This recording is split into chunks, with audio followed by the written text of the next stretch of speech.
अस्सलाम वालेकुम everyone, this is Marsad. Welcome to my YouTube channel, back with a new video guys. बात करेंगे Pakistan versus Australia second ODI के ऊपर। उससे पहले अगर आपने चैनल पर नए हो तो चैनल को सब्सक्राइब करके बेल आइकन को दबाइएगा और वीडियो को लाइक करना ना भूलिएगा।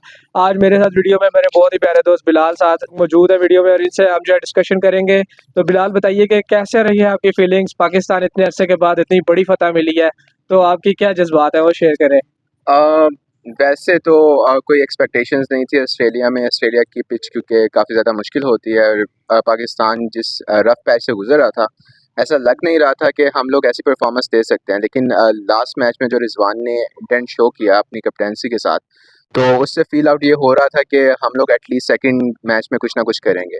तो आज जैसी परफॉर्मेंस देखी, एक इंटेंट और एक टीम वर्क नज़र आ रहा था, जिसके हमें जो ना जाहिर हो रहा है कि अब पाकिस्तान ना किसी राइट सिमत की तरफ जा रहा है। ये यूनिटी जो हम मिसिंग कर रहे थे काफी टाइम से, वो हमें काफी हाँ, टाइम के बाद नजर आई है अपनी टीम में वापस। यूनिटी जो हम लोग मिस कर रहे थे, वो यूनिटी अब हम लोगों को नज़र आ रही है और एटलीस्ट अब हमें लग रहा है कि हम लोग एटलीस्ट थर्ड ओडीआई के लिए मे बी क्योंकि उनके मेन प्लेयर्स वो मिस हो रहे हैं, मिस हो रहे हैं, तो हो सकता है मे बी हम लोग चांस वो बन रहा है पाकिस्तान का जीतने की तरफ। पॉसिबिलिटी है। और ये गोल्डन चांस है पाकिस्तान के पास सीरीज जीतने के लिए, क्योंकि जिस तरह पाकिस्तान का पास चला आ रहा था, बांग्लादेश से हम वाइट वॉश हुए होम ग्राउंड में, फिर इंग्लैंड के अगेंस्ट हम पहले टेस्ट मैच में 550 स्कोर किया, पहली टीम बने जो 500 करके हार गए। उसके बाद जिस तरह फिर साजिद खान और नुमान अली ने पाकिस्तान टीम में जान डाली और फिर कंटिन्यू किया उस फॉर्म को पाकिस्तान ने ऑस्ट्रेलियन टूर में भी, कोई भी नहीं एक्सपेक्ट कर रहा था। तो बहुत बड़ी फतह है। आप क्या कहेंगे कि किस तरह इस जीत को आप लेते हैं पाकिस्तान की? मैं अगर एक बात कहूँ तो साजिद और नुमान को बहुत बड़ा क्रेडिट जाता है, क्योंकि साजिद और नुमान ने जो टेस्ट सीरीज में हमें मोमेंटम दिया है, वही मोमेंटम हम लोगों ने ओडीआईज में कंटिन्यू किया, क्योंकि एक कॉन्फिडेंस पाकिस्तान को लास्ट सीरीज से मिल चुका था, क्योंकि वो काफ़ी बड़ी सीरीज थी और काफ़ी टाइम के बाद हम लोगों ने टेस्ट सीरीज में सक्सेस हासिल किया है, तो उससे एक मोमेंटम हमारा स्टार्ट हुआ। सेकेंडली हमारी जो कैप्टेंसी चेंज हुई, उसने भी काफ़ी सारी चीज़ों को जो ना चेंज किया, और अब वो एक चीज़ नज़र आ रही है, अब वो फील आउट हो रहा है कि एटलीस्ट पाकिस्तान जो होम ग्राउंड में चैंपियन ट्रॉफी होने जा रही है, उसमें एटलीस्ट कुछ ना कुछ शो करेगी और आने वाले दिनों में हम लोग कुछ बेहतर करेंगे। और इसका जीत का क्रेडिट रिजवान को भी देना होगा, क्योंकि उनकी कैप्टेंसी की वजह से भी बहुत ज़्यादा हमें फ़ायदा हुआ।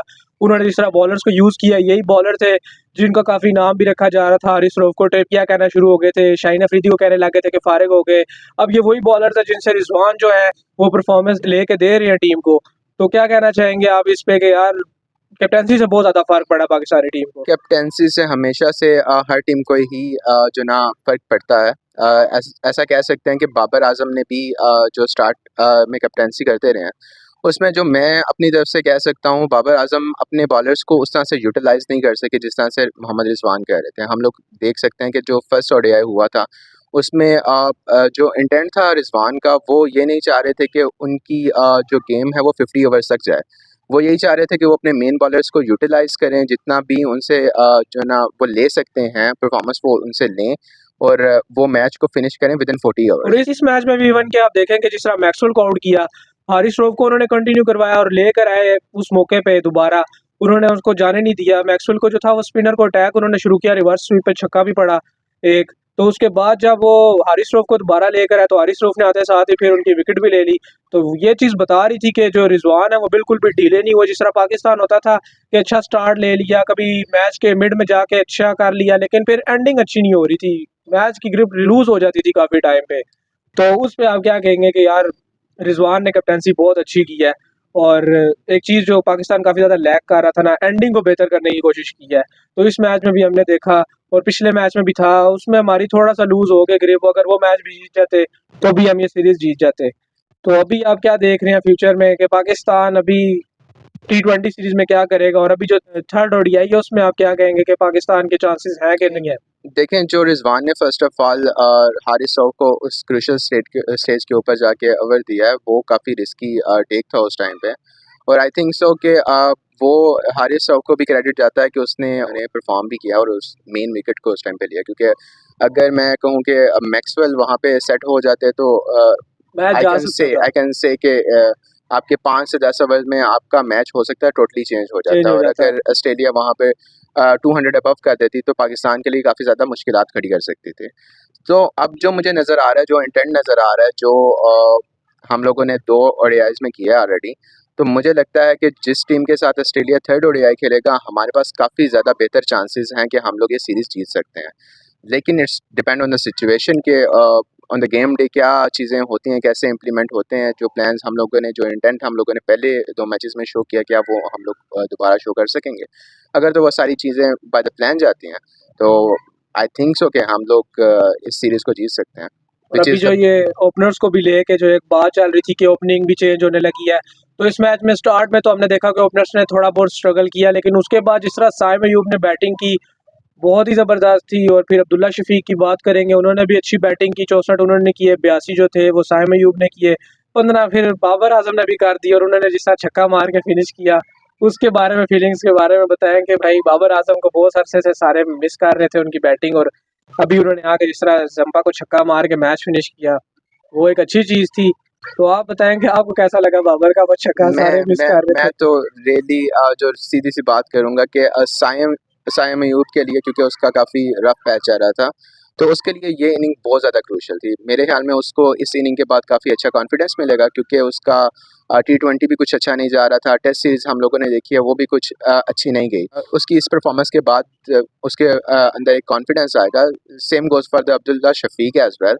और बाबर आजम को वैसे मैं एक बात करूं तो इस सीरीज़ में मुझे वो एक टच में नज़र आ रहे हैं, ठीक है, कि जो कि आउट ऑफ टच थे बिल्कुल, उनको वो चीज़ें उस तरह से हो नहीं पा रही थी, लेकिन अब उनकी सेल्फ में एक कॉन्फिडेंस नज़र आ रहा है। पहली इनिंग में देखा, बेशक वो जैम्पा से आउट हो गए, लेकिन जो इनका इंटेंट था, जो जिस तरह से वो शॉट खेल रहे थे और जिस तरह से लेके जा रहे थे, वो लग रहा था कि वो वाकई पुराने वाले पुराने बाबर वाले नजर आ बाबर रहे हैं। आजम नज़र आ रहे हैं। और अभी उनमें कॉन्फिडेंस और उनकी फ़िटनेस के ऊपर मैं बात करता हूँ, तो फ़िटनेस भी नज़र आ रही है, जो कि हमें पिछले दिनों में नज़र नहीं आ रही थी कि बाबर आजम ऐसे लग रहा था कि उन्होंने वेट गेन कर लिया और ऐसा सच है, कुछ चीज़ें हैं। लेकिन इस सीरीज़ में हमें नज़र आ रहा है कि बाबर आजम ने अपनी फ़िटनेस के ऊपर भी काम किया, और इंशाल्लाह hope for the best, may be we can see some good numbers in the next series. Next match में क्या पता बाबर की सेंचुरी भी आ सेंचुरी भी हो जाए, सकती है, मे भी बी। हो सकता है। और इस तरह ये जो इनिंग्स है ना साइम अयूब और अब्दुल्ला शफीक के लिए इसलिए भी मैटर करती हैं क्योंकि इन्होंने बड़ी बॉलिंग ऑस्ट्रेलिया की लाइनअप जो है उसके अगेंस्ट इन्होंने बैटिंग की है। आप देखें कि मिचेल स्टार्क है, हेजलवुड है, कमंस है, ये तो वही है कि जो इनकी आप समझ लें कि एक बैक बॉन है ऑस्ट्रेलिया की बॉलिंग लाइनअप में, और बड़े बॉलर है। माइटी बॉलिंग लाइनअप के खिलाफ इस तरह की इन्होंने बैटिंग की है। आप कह सकते हैं कि ऑस्ट्रेलिया की थोड़ी सी बैटिंग जो है वो लूज है, लेकिन आप उनकी बॉलिंग देखें वो उसी तरह की है। तो इस तरह की जब इन्होंने इनिंग खेली है साइम ने और अब्दुल्ला ने, तो काफ़ी उनके जो है ना कॉन्फिडेंस को बूस्ट अप करेंगे नेक्स्ट मैच के लिए। और आपको क्या एक्सपेक्टेशंस हैं कि बाबर नेक्स्ट मैच में सेंचुरी कर सकते हैं या नहीं कर सकते? देखिए, जो टच मुझे नज़र आ रहा है, मुझे तो पूरी उम्मीद है कि अगर बाबर को उस तरह से चांस मिल जाए, तो मे बी हो सकता है कि अगले मैच में हम लोग उसकी सेंचुरी देख सकते हैं। इसके चांसेस तो हैं, क्योंकि जो टच उसका नज़र आ रहा है वो काफ़ी देखने वाला है। बॉलर्स की परफॉर्मेंस के बारे में थोड़ी सी बात करेंगे हम एंड में कि बॉलर्स में जो है हारिस रऊफ की आप क्या बात करेंगे, जिसकी मैंने भी बहुत ज़्यादा अपनी वीडियोस में क्रिटिसिज्म किया, और उस बंदे ने जो है परफॉर्म करके दिया। तो उनसे जो कमेंटेटर्स थे उन्होंने क्वेश्चन भी किया कि आप जो है टेस्ट मैच आपने सिर्फ अभी तक एक खेला, तो आप क्या फ्यूचर में टेस्ट मैच की तरफ आएंगे? तो उनकी भी इस परफॉर्मेंस की बेस पे काफ़ी ज़्यादा लोगों को होने लग गया कि टेस्ट मैच खेलेंगे कि नहीं खेलेंगे। फिर शाहीन की परफॉर्मेंस है, उन्होंने अच्छी परफॉर्मेंस की, नसीम ने भी अच्छी बॉलिंग की। आज उनके ऑल दो कैचेस भी ड्रॉप हुए, 4 कैचेस आज ड्रॉप हुए टोटल, और जिसमें 2 जो थे वो शायद नसीम के थे। तो बॉलर्स ने अपनी तरफ से आज जो है काफ़ी जान मारी है, रिजवान ने उनको अच्छे तरीके से यूज़ किया और उन्होंने काफ़ी अच्छी बॉलिंग की है। तो आप किस तरह देखते हैं कि हारिस रऊफ से आप एक्सपेक्ट कर रहे हैं कि वो टेस्ट मैचेस की तरफ जाएंगे, मूव होंगे? अ, ये तो हारिस रऊफ के ऊपर खुद डिपेंड करता है कि हारिस रऊफ का अपना डिसीजन क्या है टेस्ट क्रिकेट को लेके। मुझे जहाँ तक लगता है कि हारिस रऊफ टेस्ट क्रिकेट की तरफ जाना नहीं चाह रहे। उनका फ़ोकस जो फुल है वो इस टाइम पे वाइट बॉल क्रिकेट की तरफ है, और उसी के ऊपर वो फुल फ़ोकस करना चाह रहे हैं। लेकिन ख़ैर, इस बात को छोड़ के फ़िलहाल जो मुझे ज़्यादा टेंशन की बात लग रही है, वो ये लग रही है कि हम लोगों ने अपनी ओपनिंग पेयर्स देख चुके हैं, हम लोग अपना मिडल ऑर्डर देख चुके हैं, लेकिन हम लोगों ने अभी अपना लोअर ऑर्डर टेस्ट करना है, क्योंकि काफ़ी ज़्यादा बीच में न्यू नेम्स भी आ चुके हैं, हमारे ऐड अप हो चुके हैं। तो हम लोगों ने देखना है कि अगर उनकी बारी आ जाती है नेक्स्ट गेम में, तो वो कैसा परफ़ॉर्म करते हैं। अभी तो आमिर जमाल बाहर है, आमिर मेन आपकी जमाल, जो लोअर मिडल एग्ज़ैक्टली। ऑर्डर में बैकबोन के समझे जाते हैं। इरफान खान न्याजी आए हैं, उन्होंने थोड़ा सा टैलेंट भी शो किया, लेकिन अभी उस तरह का टेस्ट नहीं हुआ कि हम उनके ऊपर जो है मजीद रिलाई कर सकें या हम कहें कि हाँ अभी जो है ये बंदा हमें संभाल देगा। उन्होंने ये शो किया कि हाँ भाई मैं मैचेस संभाल सकता हूँ, मैं लोअर मिडल ऑर्डर जो है वो संभाल सकता हूँ, लेकिन उन्होंने अभी तक उस तरह की आउट क्लास या आउटस्टैंडिंग इनिंग नहीं खेली। अभी इस तरह के ज़ाहिर है मैचेस भी नहीं हुए, उनको उस तरह का चांस भी नहीं मिला। तो क्या कहते हैं कि कंपटीशन सख्त है आमिर जमाल और इरफान खान न्याजी में? हो सकता है मेरे ख्याल में according to the situation Aamir Jamal का भी चांस बनता है अगर उसको यूटिलाइज करें तो उसने लास्ट टाइम ऑस्ट्रेलिया में अच्छा परफॉर्म किया था तो बिल्कुल। मे बी वो भी अच्छी एक परफॉर्मेंस दे सकते हैं लेकिन अगर दूसरे एंड पे देखता हूँ तो अगर इरफान नियाजी को इस टाइम पे हम लोग बाहर निकालते हैं तो ऑब्वियसली उसके लिए भी एक कह सकते हैं कि वो कॉन्फिडेंस अपना लूज़ भी कर सकते हैं तो अब हमें एक और अपॉर्चुनिटी उनको देनी चाहिए देखना चाहिए कि वो कैसा परफॉर्म कर सकते हैं अभी तो उनका स्टार्ट है और हम लोग इस चीज़ को भी देख सकते हैं और एक आज थोड़ा से दुख वाला भी बात भी होगी मैच में कि मोहम्मद रिजवान का जो है वो रिकॉर्ड नहीं बन सका 7 कैचेस पकड़ने का। उस पे क्या कहेंगे? मुझे तो सीरियसली बहुत दुख हुआ कि अगर वो कैच पकड़ लेते लास्ट वाला तो उनका रिकॉर्ड बन जाता। 7 कैचेस पकड़ लेते वो। अब उन्होंने सरफराज अहमद का जो है रिकॉर्ड बराबर किया 6 कैचेस पकड़ के। पूरे मैच में कीपिंग अच्छी कर रहे थे लेकिन एंड में जाके उन्होंने ब्लंडर कर दिया, कैच छोड़ दिया है। खैर ये तो unfortunately part of the game होता है ये हो जाता है अगर मैं ओवरऑल बात करता हूँ तो उन्होंने काफ़ी अच्छा सब कुछ किया काफ़ी अच्छी परफॉर्मेंस रही बहुत अच्छी विकेट कीपिंग है वो हमेशा से ही अच्छी विकेट कीपिंग कर रहे हैं लेकिन अगर वो 7th कैच हो जाता तो ज़्यादा अच्छा था एक और रिकॉर्ड हम लोग जो है ना कायम कर सकते थे लेकिन अनफॉर्चुनेटली नहीं हो सका लेकिन खैर it's a part of the game ये होती रहती हैं चीज़ें हमें आज पॉजिटिविटी की तरफ जाना चाहिए जो कि एक अच्छा साइन है लेकिन एक मैं बात मेंशन करूँगा कि अभी जैसे कि ऐसा होता है कि हम लोग जीतते हैं तो हम लोग हर चीज़ को बहुत ज़्यादा हाइप दे देते हाइप हैं अप कर देते हैं कि और भाई जब अब दुनिया हारते खत्म हो हैं गई तो है। बस उसको बिल्कुल डाउन कर बिल्कुल। देते हैं तो हमें बिल्कुल न्यूट्रल रहना चाहिए जैसे कि कोई अच्छा परफॉर्म करता है हारी हुई गेम में भी तो हमें उसको अप्रिशिएट करना चाहिए कि उसने अच्छा खेला और कभी वो डाउन हो भी जाता है तो हमें उसको इतना ज़्यादा क्रिटिसाइज़ नहीं करना चाहिए ताकि वो बिल्कुल ही डाउन हो जाए और जिस तरह हमारी बिल्कुल कौम करती है कि अभी जिस तरह आकिब जावेद का तुक्का चल गया है, मैं तो तुक्का ही कहूँगा सीधी जो बात है, क्योंकि उससे पहले सारे जो थे मेरे समेत जितने यूट्यूबर्स थे पाकिस्तान के इंडिया के सारे यही कह रहे थे कि यार आकिब जावेद ने आके पता नहीं क्या करिश्मा कर दिया। हालांकि उन्होंने बातें की सारी पुरानी थी कि जो है आप घास उड़ा दो और सख्त पिच बना दो तो आपको टर्न भी मिलेगा, इंग्लैंड जीत ही नहीं सकता। ये पुरानी बातें उन्होंने की। लोगों ने उनका एक बात उनकी चल गई, लोगों ने उनको एकदम से हवा बना दी और आसमान पे ले गए। अब जब अल्लाह ना करे पाकिस्तान की आगे बुरी परफॉर्मेंस होती है तो इन्हीं आकिब जावेद के खिलाफ जो है फिर ट्विटर पे भी ट्रेंड चलेंगे, यूट्यूब पे भी बातें होंगी, बाहर भी इनको किया जाएगा।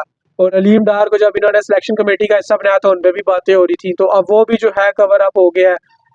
फिर अभी जब गैरी क्रिस्टन बाहर हुए तो उस पर भी कह रहे थे कि पाकिस्तान की तो क्रिकेट अब खत्म, इन्होंने ये क्या कर दिया, ये हो गया वो हो गया। तो अभी जब पाकिस्तान जीत रहा है तो चीज़ें कवर अप हो जाती हैं। तो अभी जो है हमारी कौम के बस यही अलमिया कि फ़ौरन से एकदम से हाइप बना लेते हैं, जीत मिलती है, अच्छी बात है जीत मिली है अभी।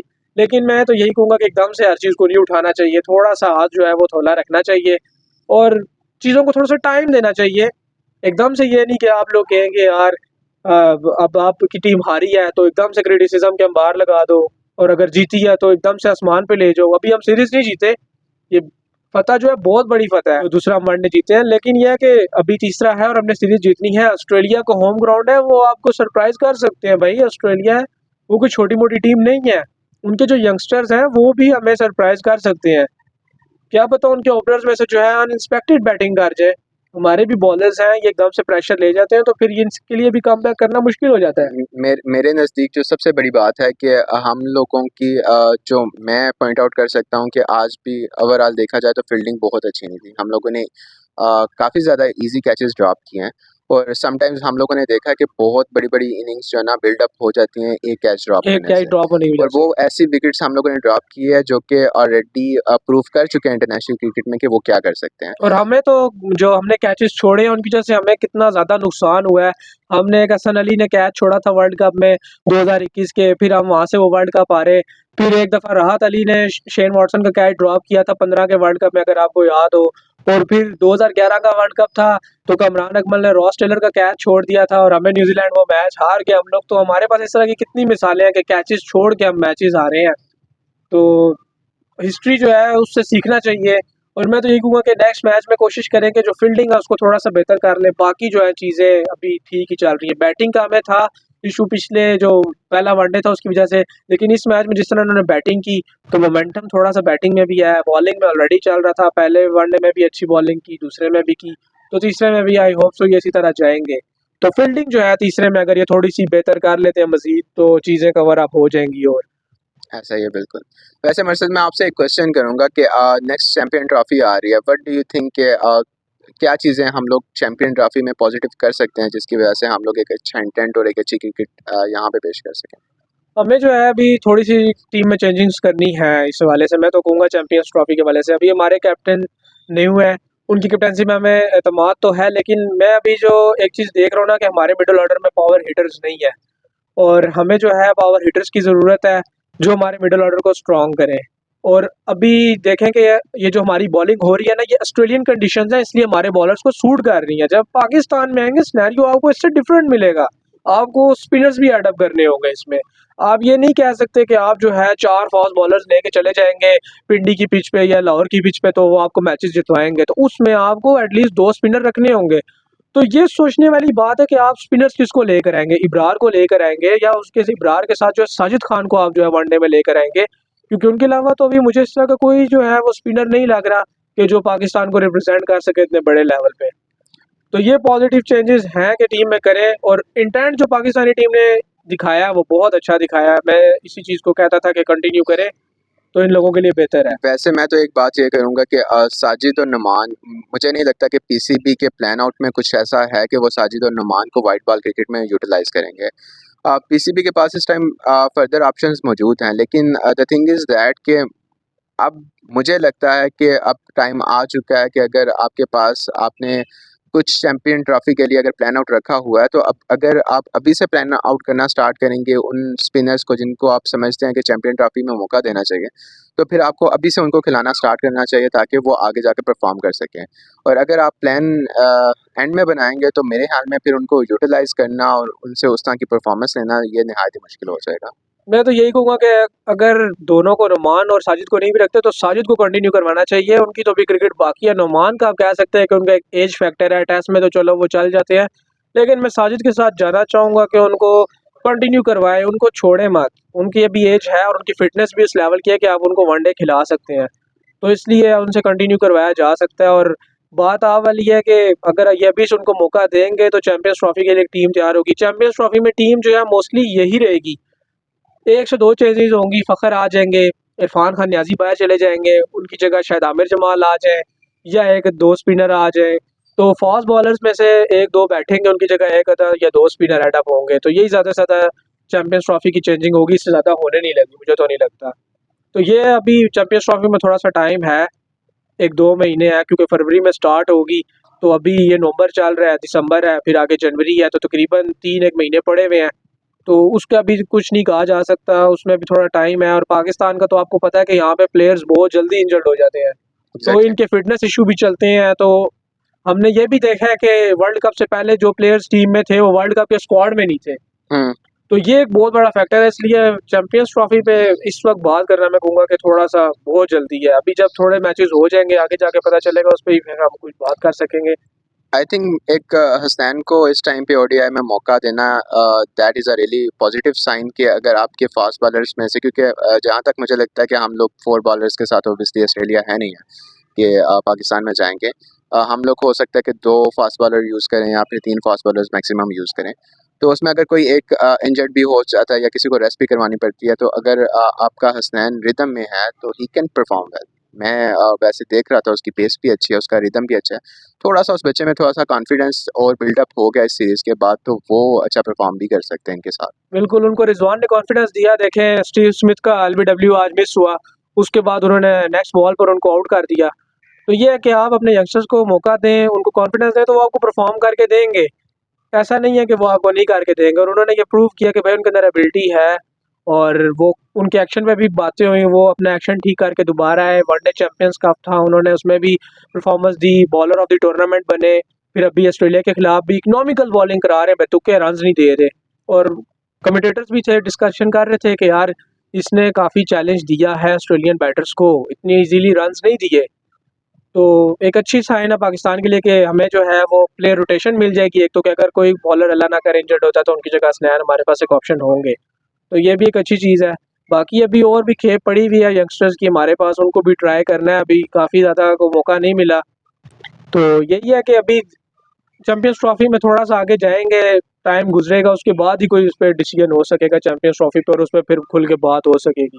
ऐसा ही है। तो यही है कि अभी तो आज का जो जीत है उसको सेलिब्रेट करेंगे और काफ़ी अच्छी जीत थी और उम्मीद है कि आपने भी इंजॉय किया होगा और मैं तो यकीन करें कि बहुत खुश हूँ और जिस इंटेंट का मैं कह रहा था कि पाकिस्तानी टीम में मिसिंग है वो इंटेंट इन्होंने शो किया आज एग्जैक्टली और एग्जैक्टली। फाइट की है और नज़र आया है पहले ओडीआई में भी दूसरे में भी और यही चीज़ हम कह रहे थे कि यार हमें फाइट चाहिए अपनी टीम से बेशक हार जाए ऐसे ही। और देखें इन्होंने फाइट की ऑस्ट्रेलिया को ऑस्ट्रेलिया में हरा दिया यही चीज़ हम मिसिंग कर रहे थे और यही चीज़ हमारी टीम ने की जीत गई और यही प्लेयर्स हैं इनमें से कौन सा नया प्लेयर है सिवाय इरफान खान न्यासी के एग्जैक्टली। यही प्लेयर है जिनको हम गालियां दे रहे थे बुरा भला कह रहे थे वही प्लेयर्स ने आपको परफॉर्म करके दे दिया और अभी वही सारे उनको जो है आसमानों पे बिठा दिया जाके तो यही चीज़ है कि भाई आप लोग कर सकते हो और हमें आप पे पूरा भरोसा है जो नेक्स्ट ओडीआई होगी अभी देखना होगा कि बिलाल जो है वो कितना स्टे करते हैं अगर ये नेक्स्ट मैच तक हुए तो इंशाल्लाह नेक्स्ट वीडियो में भी ये हमारे साथ होंगे तो इंशाल्लाह जैसे ही नेक्स्ट मैच हो जाएगा उस पर भी इसी तरह आप लोगों के साथ डिस्कशन जारी रहेगी तो मिलते हैं आपसे नेक्स्ट वीडियो में तब तक के लिए अल्लाह हाफिज़ अल्लाह हाफिज।